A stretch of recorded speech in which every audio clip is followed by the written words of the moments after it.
Bonsoir et bienvenue sur Monaco Info à l'occasion de votre journal.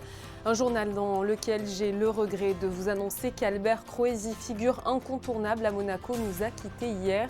Monaco Info et toute la direction de la communication présentent leurs plus sincères condoléances à sa famille et à ses proches.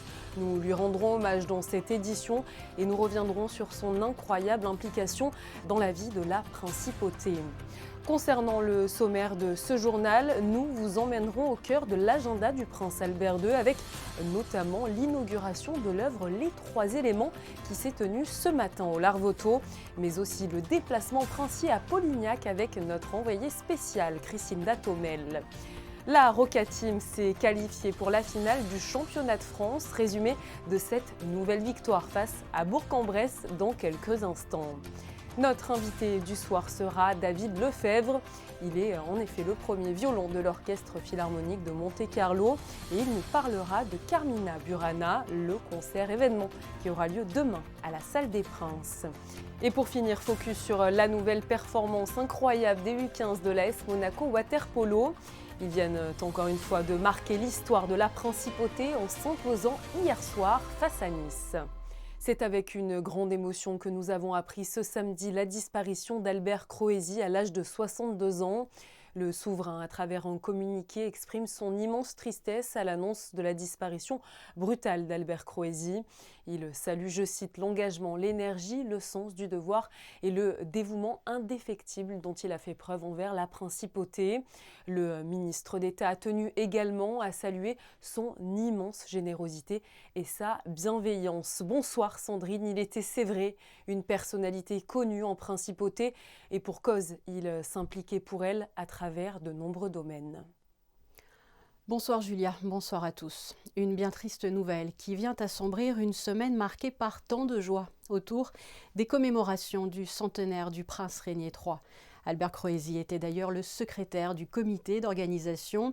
Il répondait à vos questions il y a un peu plus de 48 heures avec ce sourire, cette bonne humeur et cette disponibilité qui le caractérisaient tant. Albert Croesi était un homme amoureux de son pays, la principauté. Entrepreneur, il fonde Aroca pour sublimer justement tout ce qui caractérise d'un point de vue culinaire Monaco. Quelques années plus tard, au Conseil national, à travers la cellule de veille, puis au sein du gouvernement, il est chargé d'être un lien, un trait d'union entre les institutions et la population monégasque. Il est d'ailleurs nommé conseiller interministériel auprès du ministre d'État en charge du cadre de vie et des relations avec les usagers. Toujours à l'écoute au quotidien, quel que soit le sujet, il sera aussi un pilier essentiel dans le relogement des Monégasques suite aux problèmes survenus au sein des jardins d'Apolline. Albert Croesi était aussi très impliqué dans la promotion de la principauté à travers sa fonction d'administrateur délégué de Monaco Interexpo, aujourd'hui Pavillon Monaco. Après le succès rencontré à Dubaï, il était déjà en train de travailler au pavillon de Monaco d'Osaka pour la prochaine exposition universelle au Japon en 2025. Albert Croesi nous a quittés à l'âge de 62 ans. Il les avait célébrés il y a quasiment un mois jour pour jour, puisqu'il était né le 4 mai 1961. Il disparaît quelques jours à peine, après avoir œuvré pour que la journée du 31 mai, jour du centenaire du prince Régnier III, puisse rencontrer un très large succès. Et ce fut le cas. Vice-président délégué de la Fédération des sites historiques Grimaldi, il était chargé aussi de l'organisation des rencontres annuelles de ces sites, place du Palais. Hasard du calendrier, il disparaît quelques jours avant les prochaines des 10 et 11 juin qu'il était venu présenter sur Monaco Info. Au-delà de la principauté, Albert Croesi était aussi un homme que l'on a pu croiser pendant de nombreuses années sur les pistes enneigées où il soutenait son fils Paul qui se distinguait dans une discipline, celle du ski. À son fils Paul, justement, aux proches d'Albert, à sa famille, la rédaction de Monaco Info présente ses plus sincères condoléances, une pensée particulière pour sa maman, qu'Albert Croesi était si heureux et si fier, vous le voyez, de nous présenter mercredi 31 mai sur le Rocher. Merci beaucoup à vous Sandrine, nous sommes toutes et tous très émus par l'annonce de cette disparition. L'inauguration officielle de l'installation de la sculpture monumentale Les Trois Éléments a eu lieu ce samedi matin. L'événement s'est déroulé sur l'esplanade du Larvoto en présence du prince Albert II ainsi que de nombreuses personnalités. Vanessa Dessy et Thomas Deus étaient sur place. Reportage. Trois éléments, c'est ainsi que se nomme cette œuvre monumentale désormais installée face à la mer Méditerranée, faisant figure de proue. 10, 12 et 15 mètres de hauteur entre force et fragilité. Les sculptures en bronze présentent de nombreux pics orientés dans toutes les directions, sans qu'aucun ne soit parfaitement vertical. Un travail de plusieurs années pour donner naissance à une sorte d'ode à la puissance. On est sur le site Maréterra, l'eau, la terre et l'air. Donc déjà les trois éléments sont présents. On peut y rajouter le feu, la force et la fragilité. Je reste toujours sur ma thématique qui ne me quitte pas depuis des années, c'est la force et la fragilité. Quelque chose qui pour moi a un sens réel aujourd'hui dans tous les cas de figure de ce monde. Aujourd'hui on est sur les trois éléments. Le souverain avait vu ça en 2019 lors d'une visite à Calas chez notre ami Philippe da Silva et il a découvert une maquette qui lui a donné une envie de comprendre cette sculpture. Les créations de Bernard Bézina ponctuent déjà les paysages urbains de la principauté. C'est ainsi que le souverain a décidé de lui faire confiance dans la création de cette œuvre monumentale. Grâce à Bernard, grâce à sa gentillesse et à son amitié, j'ai pu suivre ce projet de bout en bout. D'abord la genèse du projet, nous l'avons un petit peu pensé ensemble. Complètement. Et puis voilà, j'ai pu suivre les différentes phases, tant dans le Var qu'à Pietrasanta, qu'à toutes les phases un peu critiques, un peu délicates. Oui, avec le lockdown qui s'est mis au milieu. Voilà, c'était pas facile parce que c'était pendant les années Covid. Et donc il a fallu s'armer de patience un peu pour que finalement voir le résultat de cette œuvre venir à réalisation aujourd'hui. Et puis voilà, on voit qu'elle a trouvé sa place dans cet écrin, dans cet espace. L'artiste présentera Fragilita le 16 juin prochain à Pietrasanta, un événement qui rassemblera plus de 20 ans de création artistique et de recherche dévoilant différentes matières. Suite à présent de la visite du prince Albert II en Haute-Loire, après la Voûte-sur-Loire, le souverain s'est rendu à Polignac, site historique de la famille Grimaldi. L'occasion de retrouver des membres de sa famille et notamment ses cousins. Nous retrouvons sur place Christine Datomel et Lionel Bernardi. C'est dans le berceau de la famille Polignac, à une poignée de kilomètres du château de la Voûte, que le prince Albert II s'est rendu jeudi dans l'après-midi. Nichée sur son socle volcanique, l'imposante forteresse de Polignac veille sur son village et offre un panorama à couper le souffle sur la région. Et c'est en compagnie du maire de la commune et de ses cousins, les princes Alain et Ludovic de Polignac, que le souverain a visité cet édifice historique à la vue époustouflante qui a valu aux Polignac d'être surnommés les rois des montagnes. L'histoire, elle est immémoriale parce qu'on est là depuis quasiment toujours. Parce que les premiers documents qu'on a retrouvés datent d'environ l'an 900. Et il y a eu une réunion à Podidiacum, sur le rocher. Il devait y avoir une tour en bois à cette époque-là. Et il y a Dalmas Ier qui signe un traité avec le duc d'Aquitaine ou quelque chose comme ça. Et ensuite, cette forteresse va faire partie des fiefs Polignac. Est-ce que c'est important pour les habitants? Vous savez qu'il y a 3 personnages qui sont importants dans le monde aujourd'hui. Médiatiquement, c'était la reine d'Angleterre, mais il n'est plus là. Le pape et le prince Albert, il n'y a pas à rêver. C'est les 3 personnages qui font rêver. Et c'est avec ferveur, bien sûr, que le prince Albert II a ensuite été accueilli sur la place de l'église pour signer le livre d'or de la commune et participer à une cérémonie au cours de laquelle la citoyenneté d'honneur de la ville lui a été remise. Monaco et Polignac partageant des liens forts d'amitié, mais surtout des attaches familiales. Les liens d'amitié entre la principauté de Monaco et Polignac datent depuis des siècles finalement, puisque les origines du prince souverain datent du XIe siècle. Donc depuis ses aïeux étaient installés sur Polignac jusqu'au milieu des années 1550, grosso modo, qui habitaient toujours sur la forteresse. On sent toujours le poids de l'histoire et la valorisation aussi de cette forteresse et de tout cet ensemble et de ce très beau village. J'ai pu me recueillir avec le prince Alain, le prince Ludovic et d'autres membres de la famille sur la tombe du prince Guy de Polignac que je connaissais très très bien aussi. Le lendemain, dans la matinée de vendredi, le prince Albert II a visité la cathédrale de Puy-en-Velay et a gravi la doyenne des statues, Notre-Dame de France. Édifiée entre 1856 et 1860 avec la fonte de 213 canons de la bataille de Sébastopol, elle reste à ce jour la plus grande statue du monde après la Statue de la Liberté et offre une vue à 360 degrés. Dans l'après-midi, le souverain s'est rendu à Saint-Pal de Chalençon, petit bourg situé aux confins de la Loire et du Puy-de-Dôme, pour y rencontrer ses habitants, les enfants et le maire de la commune. Une plaque commémorative en mémoire de sa venue a également été dévoilée et le prince Albert II a été élu citoyen d'honneur, des moments toujours très émouvants pour la population. Et c'est ainsi donc que se referme cette visite princière dans la Haute-Loire.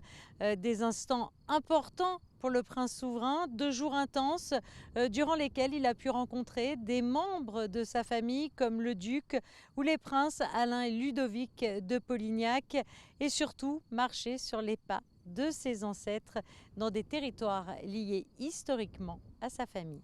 Merci Christine Datomel pour toutes ces informations. La Roca Team avait l'occasion cet après-midi de rallier la finale du championnat de France à condition de battre Bourg-en-Bresse chez eux.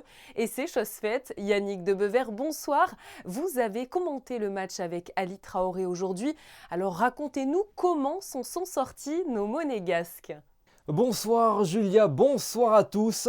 La Roca Team a été impériale dans son 3e match de demi-finale. 5 rencontres de play-off et donc 5 victoires pour les hommes d'Obradovic qui ont fait preuve d'une énorme détermination pour écarter Bourg-en-Bresse 85-71. Monaco a pu s'appuyer sur un énorme Motié Younas, auteur de 22 points et 7 rebonds, mais surtout, les Monégasques ont su augmenter leur agressivité défensive, poussant Bourg-en-Bresse à une maladresse fatale. Les Burgiens ont shooté à 32% sur cette rencontre décisive et devant leur public. La Roca Team avance donc vers sa 2e finale consécutive de Betclic Elite, elle qui ne l'a encore jamais remportée. Reste à connaître désormais l'adversaire. Dans l'autre demi-finale, Boulogne-le-Valois mène pour le moment 2-1. Mais l'Asvel avait frappé un grand coup hier soir en dominant de 27 points les Metropolitans. Quoi qu'il arrive, Monaco a une semaine pour préparer sa finale, puisque le premier match se jouera dimanche 11 juin à Gaston-Metza. Pour poursuivre ce journal, nous vous proposons de partir à la rencontre de David Lefebvre, premier violon super soliste de l'Orchestre Philharmonique de Monte-Carlo. Il aborde avec José Sacré ce fabuleux concert prévu demain à 18 h au Grimaldi Forum. Invité de Monaco Info, David Lefebvre, bonsoir. David Lefebvre, premier violon super soliste de l'Orchestre Philharmonique de Monte-Carlo. Merci d'avoir échappé pendant quelques minutes à la pause qui a lieu en ce moment, pause au milieu de la répétition, de nombreuses répétitions pour un concert important qui aura lieu dimanche au Grimaldi Forum avec Carmina Burana de Karl Orff. Carmina Burana sont des chants, c'est une cantate profane qui a été composée, donc, vous l'avez dit, tu l'as dit, par Karl Orff, et sur des textes écrits en latin et aussi en langue vulgaire, c'est-à-dire en langue du Moyen-Âge, qui a été retrouvé dans une abbaye d'Allemagne de bénédictins.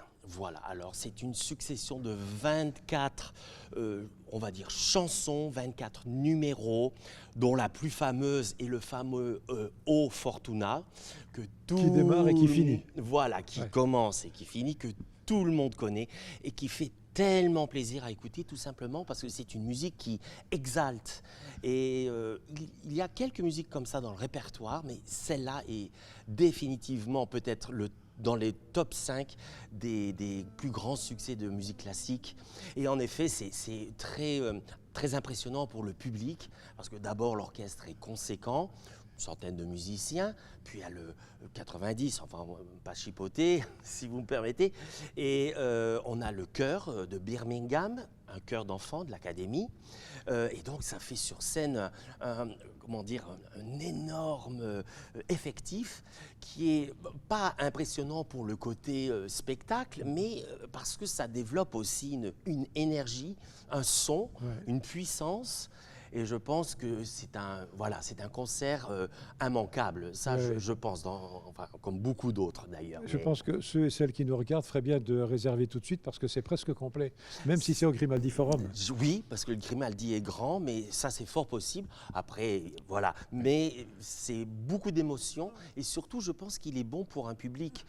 Par exemple, demain, nous allons entendre le fameux Les Carmina Burana, les chansons qui viennent de Burana, c'est l'endroit où ça a été trouvé, mais voilà, et en Allemagne. Et une œuvre beaucoup moins connue de Richard Strauss. Donc en fait, le public va venir écouter quelque chose de fabuleux. Il faut dire les mots, il ne faut pas dire autrement. Plus découvrir une œuvre, mais José, tu vas me le demander, qui est fabuleuse aussi. Oui. Je peux en parler aussi. Une œuvre de Richard Strauss. Exactement. Très peu jouée, malheureusement, parce que très difficile pour le soliste, extrêmement difficile. Nous avons la chance d'avoir un soliste également fantastique, mais une œuvre, les burlesques de Richard Strauss, romantique, avec des envolées lyriques. Et là, on dirait que je vends un produit, mais pas du tout. C'est vraiment une musique qui va directement au cœur. Donc, entre ça et Carmina... Oui, voilà, alors, pour en revenir à Carmina, donc il y a 90, presque 100 musiciens de l'Orchestre Philharmonique. Il y a 100 choristes. Voilà. CBSO. CB, c'est voilà. Alors là, l'acronyme... Le chœur du Birmingham Symphony Orchestra. Voilà, ça doit être ça. Et ça, c'est pas par hasard, parce que c'est un chœur prestigieux qui, en tout, je crois, compte 180 choristes, tous amateurs, mais d'une qualité extraordinaire. Tout à fait. Et qui fait partie donc, de ce fameux orchestre de Birmingham.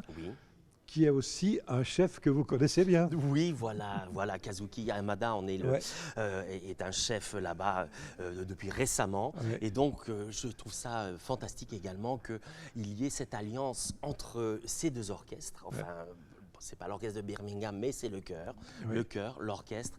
Voilà, ça va créer une synergie extraordinaire. Alors aussi le chœur de l'Académie, le chœur d'enfants de l'Académie Régnier 3. Exactement. Et puis 3 solistes de très grand talent. Ça va être effectivement un grand moment musical. Certainement, assurément. Merci David Lefebvre. Et puis donc à dimanche au Grimaldi Forum à 18h pour ce monument de la musique, Carmina Burana de Karl Orff avec l'Orchestre Philharmonique de Monte-Carlo, le chœur de l'Orchestre de Birmingham avec les chœurs d'enfants de l'Académie Régnier 3 et avec 3 solistes merveilleux. À dimanche donc, merci. L'équipe U15 de l'AS Monaco Waterpolo continue de faire rêver. Les joueurs sont bien partis pour marquer de nouveau l'histoire du club monégasque. Vanessa a décidé d'assister à l'un des derniers matchs face à Nice ce vendredi soir, juste avant les phases finales. Un reportage sur des images d'Arnaud Humbert. Champion de France en titre, les U15 de l'AS Monaco Natation Waterpolo comptent bien rentrer à nouveau dans l'histoire. Avec aucune défaite depuis le début du championnat, l'équipe signe une nouvelle victoire écrasante, 10-4 face à Nice. Vraiment satisfait parce qu'on était, on va pas se le cacher, on était déjà qualifiés, on avait 5 points d'avance, donc ça ne changeait rien si on perdait. Mais j'avais mis à cœur pour mes joueurs de gagner ce match, pour préparer les phases finales, de ne pas laisser les adversaires espérer qu'on puisse perdre alors qu'on est premier. Et c'est potentiellement nos futurs adversaires en demi-finale.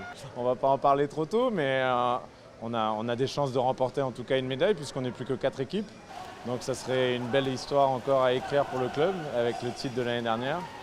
C'est un travail depuis de longues années qui se passe au club. On est soutenu par beaucoup de monde. Et donc ça serait pour tout le monde, pour les joueurs, pour les parents, pour tout le staff du club, la présidente, tout ça, ça serait vraiment une chose magnifique qui pourrait nous arriver. Avec des débuts en U9 à Monaco, Matteo enchaîne les victoires depuis quelques années. Ziana, quant à elle, est la seule fille de l'équipe. Un élément fort puisqu'elle est aussi championne de France en titre. Ce soir, tous les deux sont plutôt satisfaits de leur performance. On a bien commencé, après deuxième mi-temps on a un peu calé. On s'est fait un peu rattraper, mais bon après on a réussi à remettre l'écart et on a gagné avec un certain écart. ce qui nous laisse une fin de match assez tranquille. Satisfait du match, on a bien joué. Et, ouais. C'est inédit pour le club. L'AS Monaco Water-Polo organisera les phases finales à domicile, ici, au Stade Louis II, le samedi 17 juin prochain. Plus de 100 représentants de l'État, du Conseil national, des entreprises et de la communauté monégasque ont célébré ensemble la 2e édition de la Monaco Pride. C'était ce jeudi 1er juin au Novotel. Les intervenants ont évoqué les avancées positives à Monaco pour la communauté LGBTQIA+. L'événement est parrainé par Barclays Private Bank et la Fighted Association. Cette année, durant le mois de juin, la façade avant de la banque Barclays sera illuminée aux couleurs de l'arc-en-ciel à l'occasion du Pride Month. Une information à communiquer aux membres de l'amicale des aînés monégasques. Ils peuvent s'inscrire à la sortie de printemps au foyer Régnier 3. Rendez-vous le mardi 6 juin et le mardi 13 juin de 14h30 à 17h. La sortie se déroulera le jeudi 22 juin. Demain, dimanche 4 juin, nous célébrerons la fête des mères. Petites ou grandes attentions, Émilie Terrasson et Thomas Deus sont allés vous demander si vous avez prévu de faire des folies pour honorer les mamans. Écoutez. Il faut faire des choses pour nos mères, elles sont très importantes. C'est notre maman, c'est notre vie. Ouais. Moi, pour ma mère, je fais tout. Du coup, ouais, je suis prêt. Je pense qu'on est tous prêts à faire des folies pour notre maman, mais après, il faut se dire quand même que je pense que n'importe quel cadeau lui ira. Moi, j'attends mon tour dimanche, on verra bien. Ah bah bien sûr, toujours faire plaisir, toujours faire en sorte que voilà, elle sache qu'on l'aime, qu'on pense à elle. Voilà. Je pense qu'on a fait des petites folies, on n'a pas acheté non plus un appartement, mais on a fait des petites folies, je pense qu'elle va être contente. Elle a fait tout pour moi, je l'aime beaucoup, donc je veux lui faire plaisir. Elle m'a fait plaisir, donc c'est donnant-donnant dans la vie. Et quelles sont justement les prévisions météo pour la fête des mères? La réponse aux côtés de Vanessa Dessy. Bonsoir. Bonsoir Julia, bonsoir à tous. Une détérioration du temps est attendue avec quelques orages sur la région. Les températures resteront assez douces, elles oscilleront de 16 à 21 degrés. Le soleil se lèvera à 5h48 et se couchera à 21h08 et nous fêterons les Clotildes. Nous refermons cette édition avec des images pour rendre hommage encore une fois à la mémoire d'Albert Croesi, lui qui a marqué à jamais la principauté de son empreinte. C'est la fin de ce journal, on se retrouve demain pour le best-of de la semaine. Belle soirée à vous et à bientôt.